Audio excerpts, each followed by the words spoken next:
I believe that our entire society is governed by crazy individuals for crazy things goals, and I believe I evaluated that when way down the road. I was 12 and 16. High there. Well, today I'll discuss the secrets I've had for a long time. The things I haven't disclosed about my former George Harrison, a friend. These recordings were created among the lonely days of John Lennon. Times in the late 1970s in New York when he was dealing with the dissolution of the Beatles. Lennon made these admissions that shows the conflicts between me as well as Harrison, but additionally discusses the unexpected triangle of love that involves Harrison, Eric Clapton, and Pattie Boyd, as well as concerns around a potential uncertainty in a homosexual relationship involving Harrison and one of the crew of the band. However, ultimately, it's still unclear who George was in reality. Harrison? Furthermore, why did Lennon choose to reveal these facts before abandoning this world? Among the most startling, the relationship was the subject of the revelations between Brian Epstein and George Harrison, manager of the Beatles. Early on 1960s, when the group was at its most successful, their recording and career tour sessions turned into chances for the members to socialize. Additionally, these were the times when Lennon observed details that few people were aware of, reminiscent of the early years of the Beatles as the group started to gain fame. While George Harrison was constantly silent and reserved, there was one reality that Lennon was unable to deny. While Harrison frequently shared a room on the tours alongside Epstein. Additionally, there were instances where the two would remain together by themselves for extended stays at hotels. As stated by this was exceptional, Lennon. Not only did he see closeness, but also felt an odd the two men's relationship. In one, according to Lennon, of his recordings, George claimed to adore Pattie, but he was too close, and I knew something else, T.O. Epstein. Sometimes I thought there was not the only aspect of their connection, that friendship. Without hesitation, Lennon referred to the relationship as ambiguous. When everyone appeared to understand that I in the band, but nobody was willing to talk about it.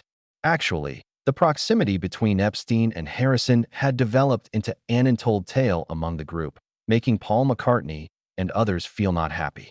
McCartney, as stated by several rumors, even displaying biased perspective on this partnership. The Harrisons' friendship with Epstein, some insiders claim sources, something that the entire band sort of knew, but it was never revealed. But Lennon didn't end there. In his tapes, he went on to disclose facts that anyone would find shocking. Lennon verified that even though Harrison he presented himself as a family man devoted to Pattie Boyd, but the truth was that his romantic life was quite complicated. He claims to love his spouse, but what's the truth? He possessed a really unique connection to Epstein, a relationship that, in my opinion, went beyond companionship. These disclosures not only cast doubt on Harrison's integrity, but made Lennon feel deceived as well. Not only by Harrison, but also by the reality that even the other members of the band were aware of this, but remained silent. Indeed, when the Beatles remained together at this time, that was one of the topics that no one wanted to discuss, dared to mention. However, as everything started to disintegrate, Lennon made the decision to let the secrets be revealed. With Lennon's recordings not only revealed the enigmatic connection between Epstein and Harrison, but also demonstrated the intricacy of his personal relationship with his old bandmates. Nobody would assume that a person such as Harrison, recognized by the general public as a firm and meditative artist, would possess such sinister secrets. Lennon felt more than just dissatisfied with Harrison, but also with himself for failing to see the reality earlier. When the press became aware of these specifics, they were caught off guard. The revelations made by Lennon shocked not just the music industry, but also the fervent Beatles lovers. These concealed stories created a lot of uncertainty. It describes the real-life experiences of legendary musicians. Despite the reports regarding the possible Harrison's romantic relationship, Epstein has never been completely. Indeed, Lennon's disclosures have altered the perception of Harrison. Thus, it is unclear if Harrison was actually the family man made an effort to establish a picture of, or was he simply fleeing from a portion of himself. The following narrative, as John describes Harrison's liaison with Ringo's spouse, in addition images the public's perception of ideal George Harrison. Lennon recalled that at the time, the band was going through a challenging time, with every participant having their own interpersonal connections and private matters, becoming into an integral component of the story of the Beatles. In 1970, Harrison remained a crucial component of the group. He and Ringo became friends. To become irreparably damaged. The narrative started when the wife of Maureen Starkey Ringo and George Harrison, an old acquaintance, began displaying unmistakable intimacy. At first, only intimate companions in the Lennon was among the gang suspected of something was happening. But things when Ringo learned the truth, it detonated. On that particular day, Ringo faced Harrison.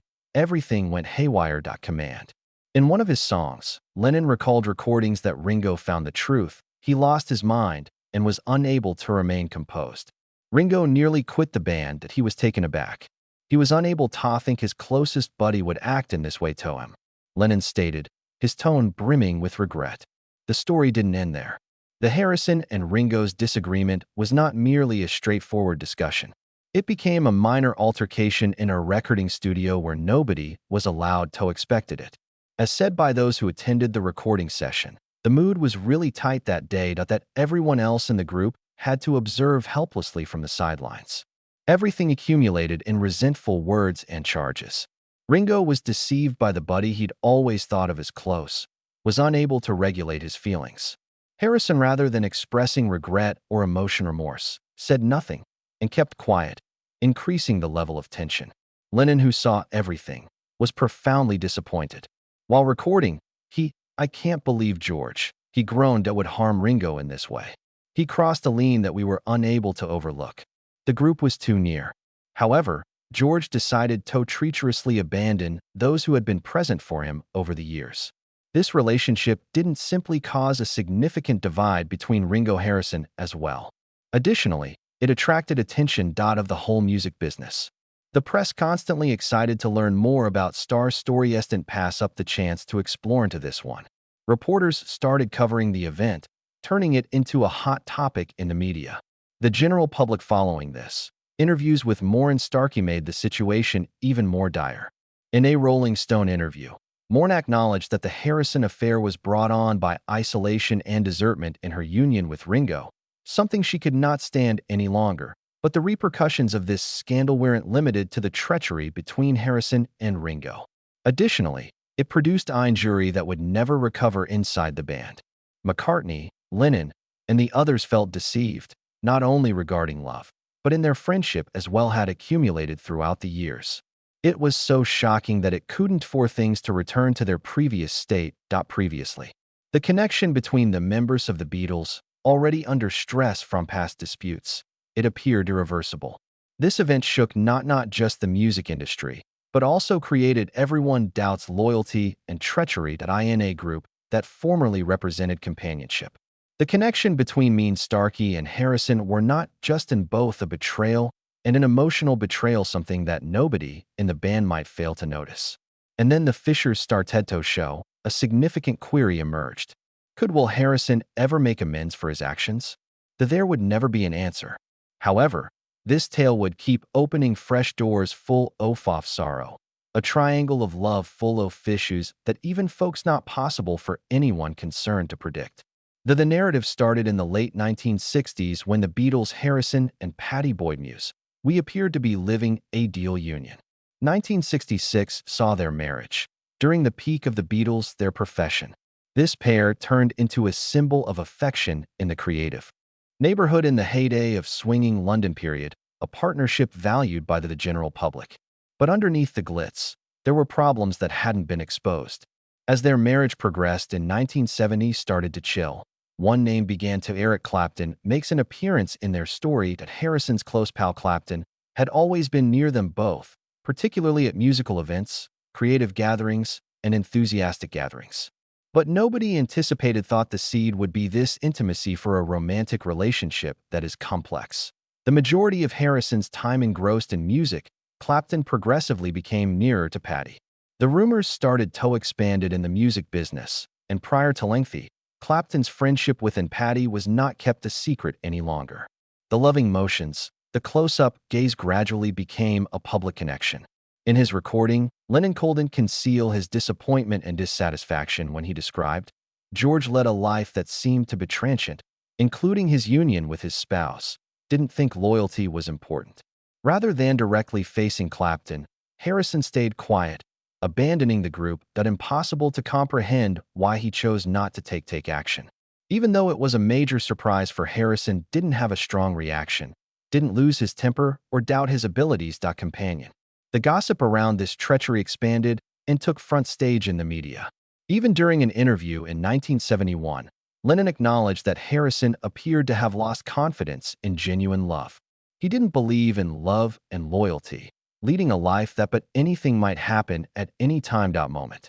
This clarifies why Harrison remained quiet after his closest friend took the love he had once given completely. Rather than going up against Clapton, Harrison acknowledged this treachery as a component of his life. However, that quiet was simply the remnants of a failed marriage. Even after losing the admiration of Harrison, never once inquired with his friends. Stop, Clapton. Following a divorce, Eric was married to Pattie Boyd Clapton in 1979, which was a pivotal moment of her life. But life was not what she had with Clapton envisioned. In the ensuing years, Clapton remained embroiled in controversy. Harrison was informed of Clapton's shrewd treatment of Pattie. Although Pattie went with Clapton, she couldn't get away from the chaos in this connection. In retrospect, it turned into evident that Pattie and Harrison's marital wasn't the public's ideal love story. Idea. In an interview conducted in 1974 with Pattie acknowledged in Rolling Stone that life Harrison wasn't what people envisioned. Even though Harrison wrote lovely love songs that seemed to be honest, my guitar softly sobs, I was unable to cling to his own affection. Actually, Harrison's emotional detachment was what developed his connection with Pattie not sustainable. But the narrative ended in between Clapton and Pattie just by gaining her affection. Clapton had to deal with issues in his private life. His connection to, although it wasn't the perfect love story, Pattie was an ongoing struggle against temptations, and the Clapton struggled with his mental health. Even though this romantic triangle ends with Pattie's decision to choose Clapton was never utterly tranquil. A heartbreaking tale of love filled with treachery, secrets, and tough choices deeply impacted not just on the participants, but also on the music lovers who kept up with it. But this tale is among the most significant internal conflicts the participants in the Beatles had to confront. According to John, the issues were far from resolved, suggesting further startling occurrences, like the Harrison was taken into custody by the police. August 1969, when the British George's house was raided by police, rumors about Harrison and his wife, Pattie Boyd, regarding Harrison's connection to illegal drugs had been in circulation a long time. But nobody anticipated that this problem would light in that fashion. The police, responding to an anonymous tip source, reached Harrison's residence in Henley Arms, a quiet house that appeared tucked off from the cacophonous world of the music business. As soon as the police arrived, they discovered weed in Harrison's house, a resource that nobody would possess, anticipated to be discovered in Amman, regarded as a saint by the general public. While searching, Harrison was unable to keep his cool. The police explanation was only evasive denial. It's only aimless communication, he murmured tensely. Expression. But this incident brought up important issues not just in the media, as well as among Harrison's pals and co-workers. Later, Lennon interview acknowledged he wasn't taken aback by the arrest. George made use of substances prior to me, but had performed the part of a saint all the time. Can you think Lennon's statement was quite clear? Disappointed? Actually, Lennon had a lengthy aware of Harrison's drug usage due to he and the other Beatles members had consumed drugs while they were young. However, Lennon was irritated by Harrison, who had established a reputation as someone looking to Hinduism for enlightenment during meditation, seeming to have never taken part in such compounds. Harrison's depiction of a saint abruptly turned into a joke in front of the general population and his pals. Even so, this was only arrested for narcotics possession. It caused a great deal of media uproar.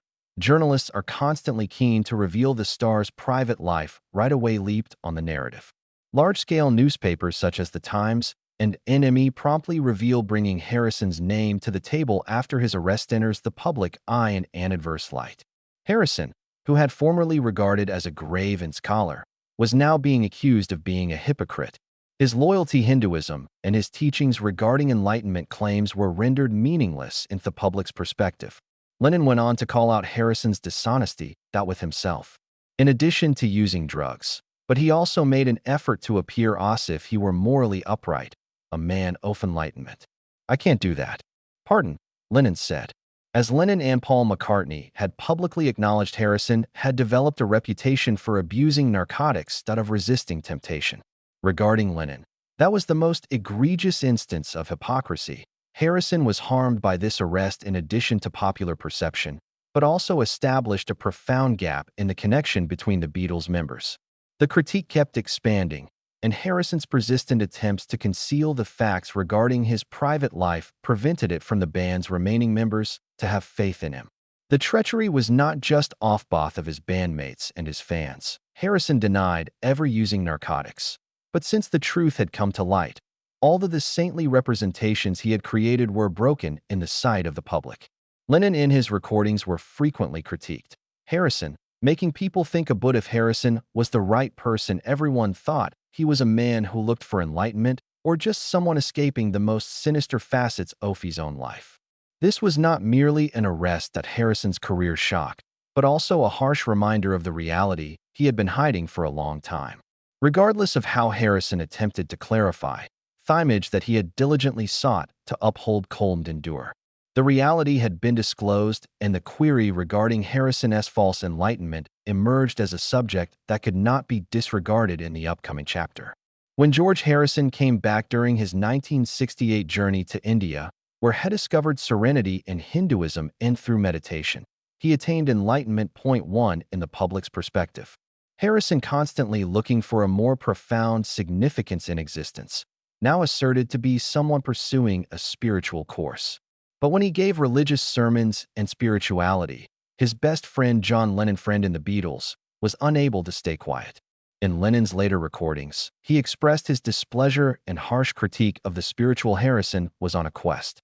Lennon thought Harrison didn't actually comprehend Hinduism, but viewed it as a means to get away from his history. Lennon did not maintain back. In a 1971 interview, George discovered a novel substitute for LSD, Sanskrit chants. He considered meditation that would enable him to forget his entire history. Errors. However, in actuality, he was simply fleeing. He's not understanding spirituality. He is simply blindly after meaningless phrases. Harrison, who had constantly made an effort to portray himself as a spiritual man, started heedlessly pursuing principles that were unclear to him. Not only did he have unquestioning faith in the lessons of Krishnamurti, but he furthermore got so fervently superstitious that embracing magical customs in the Hindu religion, which includes charms and customs. The rumors began to circulate in Harrison's musical world used mystical methods in order to shield himself from negative situations that containing odd and superstition rituals. In discussions between Lennon and former acquaintances, Lennon candidly condemned the superstition of Harrison. Not he merely used meditation as a way to purify himself, but he also began taking part in strange customs. In my opinion, isn't that enlightenment? That's escape. Full of disappointment, Lennon revealed. Lennon said that Harrison had attempted to conceal the less pleasant aspects of his life, involving substance abuse and a tumultuous private life, by withdrawing inside ashel of religion. This is just their harm their partnership. Harrison thought the way to enlightenment Hinduism would enable him to get away with the scars from his history. But what he didn't understand that by being blindly with this conviction, he was turning into more and more cut off from himself. He started to seek out magical ideas and charms, believing that using them would take care of his personal problems. This not only caught his close pals off guard in the Beatles, but also produced numerous the music industry doubts the profundity of his convictions. In the years to follow, Harrison's superstition only grew. There are rumors that he took part in mystic rites, kept surprising people, the general public. People started to wonder about the Harrison's religious sincerity chase. Indeed, in an interview from 1974, Lennon stressed with Rolling Stone that he has a poor understanding of Hinduism. It's merely a cover for his personal anxieties and fears. Lennon believed Harrison was merely building the ideal casing to avoid handling problems that he didn't want to confront. However, what let Lennon down? Furthermore, Harrison didn't acknowledge that his behavior was untrue enlightenment, but only as an escape route accountability to himself. The narrative of Harrison's naive faith and superstition, in addition to making Lennon feel deceived, also revealed a distressing reality regarding Harrison. He wasn't really looking for inner tranquility, but only running out of his reach. Following these disputes reached their zenith, John went back to the financial deception that transpired following after splitting up. The Beatles criticized Harrison's self-centeredness and gullibility. In following the Beatles' dissolution in 1970, one among the more startling incidents was not just the conclusion of a musical era, but also the financial action that George Harrison confronted. As the group dispersed, the members had to deal with more than just personal conflict in a relationship, but also a financial chaos they had never before encountered. This tale started when the team chose to locate a new supervisor to take Brian Epstein's post, who had passed away in 1967, that the controversial manager Alan Clean entered the world of the Beatles with pledges to protect them from financial ruin.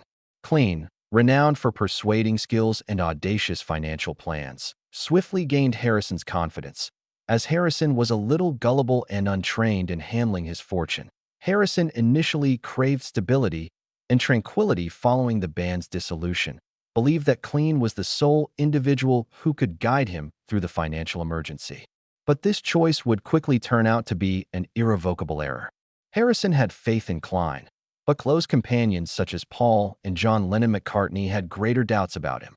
Harrison had been cautioned by Lennon that Clean was unreliable, that he possessed dubious financial strategies and could effortlessly handle substantial quantities of money. However, Harrison did not act in good faith, just disregarded these cautions, but kept collaborating with Clean, thinking that he would assist him in navigating the financial challenges. Next, in the middle when the litigation eventually ended in the 1970s, everything started to come together. In a long during the court case, Harrison learned that hundreds of thousands of dollars had been lost to pounds because of Clean's inadequate financial choices. As it happened, Clean had altered the Beatles' financial situation, making Harrison endure the consequences. Although Lennon and McCartney's cautions had not been taken seriously, the outcome was a significant financial and Harrison experienced an emotional jolt. Harrison lost not just cash, but also the honor of his closest companions. Lennon later recordings were unable to conceal his. I told him it was bitterness. However, George failed to pay attention. He had greater faith in strangers more than his own companions. Lennon was not happy in addition to Harrison's financial loss, but because he opted for an outsider instead than having faith in those who had been with him right from the start. In spite of the court case revealing Clean's financial deceptions, Harrison was required to pay a high cost, losing a significant portion of money he would never be able to get back. These not only did Harrison suffer financial losses, feeling duped, but it also undermined the connection between him and the remaining members of the Beatles. Lennon, who had always thought Harrison was reckless with his confidence, felt more disappointed than before. Harrison's financial circumstances became much more stressful. Once he became aware that he had lost not just funds, as well as the confidence of those he regarded as family. The partnership between Lennon and Harrison that had already under stress from the split became even colder.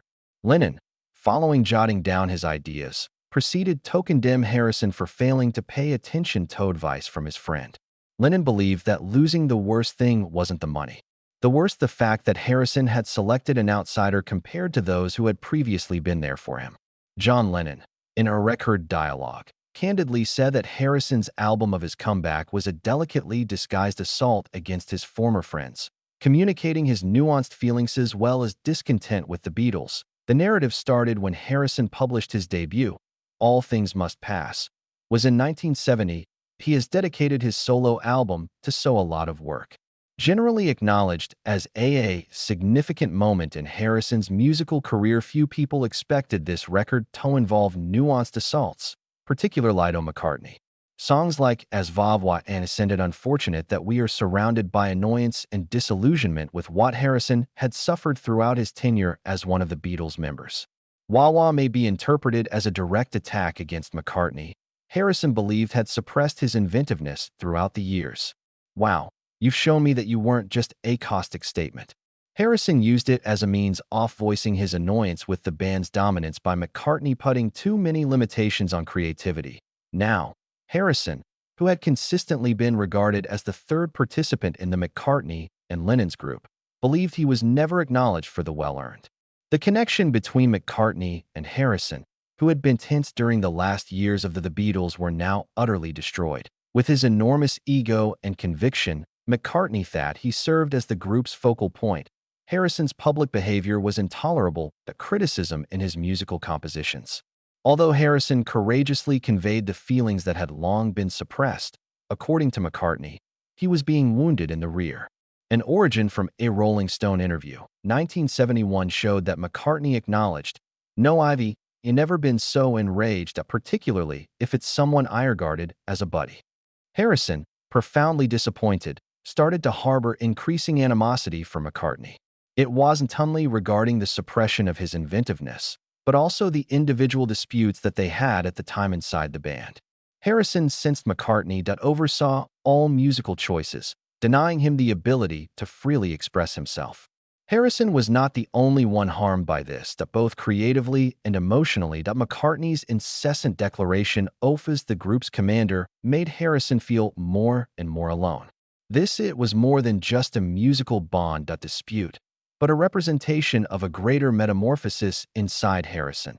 His bitterness turned into a burden that he could not shake off. Instead of trying to make amends, Harrison decided to share his complaints through subliminal statements in his tunes. Everything Must Pass wasn't simply an album with music, but a scathing critique specifically against McCartney. And isn't it unfortunate? Harrison persistently denounced the unsolved disputes inside the Beatles. When Lennon initially, he was enraged when he heard these tunes. Lennon thought Harrison had never been restrained solely by his own ego, and that Harrison was just trying to find someone else is at fault, instead of facing his personal problems. In a subsequent interview, Lennon stated quite plainly that George was never only constrained by his own ego. He positioned himself as the victim. Lennon was irritated by Harrison's not just offering naive critiques, but purposefully damaging the reputation as well off the Beatles as perceived by the general population. He believed that these critiques were unjust and unacceptable due to the group's conflicts resulted from all the not only McCartney, but other members. McCartney's powerful response just made the conflict between the two. Despite McCartney never voiced criticism in public, Harrison felt resentment at the Harrison's compositions. He thought Harrison had shown disregard for the years that they had collaborated and employed music as a kind of reprisal. The disputes were not just music, but also encompassed their private lives as well. Harrison didn't merely condemn McCartney for music. He also highlighted additional factors of their shared life. Regarding Harrison, McCartney stood for subjugation and injustice, someone he believed could never genuinely comprehend or concur with his experience. In the end, these disputes not only ruined the partnership between McCartney and Harrison, but moreover widened the gap that had previously existed after the dissolution of the Beatles. Harrison, however, discovered freedom in All Things Must, his solo song, so the split with McCartney was never recovered completely. These injuries were not only Harrison's individual suffering, but a permanent impression on the history of the Beatles, where close pals became into intractable competitors. From here, financial conflicts kept pushing the Harrisons' connection to the surviving group members into a head-to-head conflict, resulting in a fracture that cannot be repaired. Straight from the first, Harrison publicly chastised Paul McCartney, accusing him of being domineering and self-centered. While they were employed, given McCartney's almost complete dominance over in their last years, the Beatles' Harrison felt excluded and denied the room to express himself. In spite of Harrison didn't only state annoyance at McCartney's dominance, but was also envious of Paul's tremendous success following the band divided. McCartney made an impression right away that with a number of popular solo albums, Harrison was having trouble locating his location. Lennon's recordings show him candidly expressed his opinions about the partnership between McCartney and Harrison. Lennon stated that George despises Paul but aspires to be similar to Paul. He would never acknowledge it. This Lennon's assertion not only reflects the intricacy of their friendship, but also draws attention to the long-standing struggle between McCartney and Harrison. Although Harrison always felt in charge and lacked the band's artistic independence, he was unable to dispute that Paul McCartney was the one in command at all times and had a significant impact on music. Harrison's feelings of jealousy for McCartney became increasingly apparent in the following years to the separation. Using McCartney's fierce success on one's own, particularly with the Bandit Appeared on the Run album that McCartney consistently occupied a higher level that in contrast to Harrison. Harrison became feel neglected and undervalued in his own musical endeavors. As Harrison did succeed with his own initiatives such as All Things Must Pass, the sensations of being suppressed and his envy for McCartney persisted.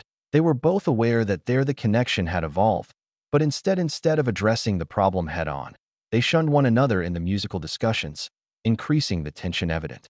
According to Lennon, the friendship between Harrison and McCartney was broken beyond repair. The two's hostility was not just originating from private disputes, but also in their discontentment with the things they had gone through together as a band. These two musicians' friendship legends couldn't continue to exist in the years after the split, and Thea's divide grew more apparent, even become an important component of the Beatles' behind-the-scenes tales. The account of Harrison's disagreement within McCartney represents more than just a shift in their companionship, but also illustrates the difficulties and discomforts of coping with achievement, artistic freedom, and individual pride. The years after the group's breakup observe the intricacy of their relationship, since neither of them may actually get over the shadow of their history in music as well as in their private conversations. Furthermore, what everyone was even more taken aback when John Harrison was questioned by Lennon about his selfishness and neglecting to assist him during a challenging moment.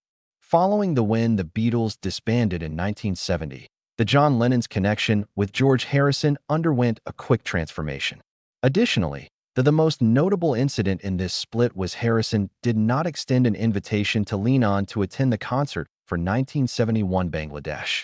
The performance for Bangladesh, a renowned musical occasion Harrison arranged to generate money for Bangladesh's famine relief efforts, were among Harrison's first major leadership roles music project following the dissolution of the Beatles. Harrison invited the majority of his former pals and well-known co-workers to the occasion.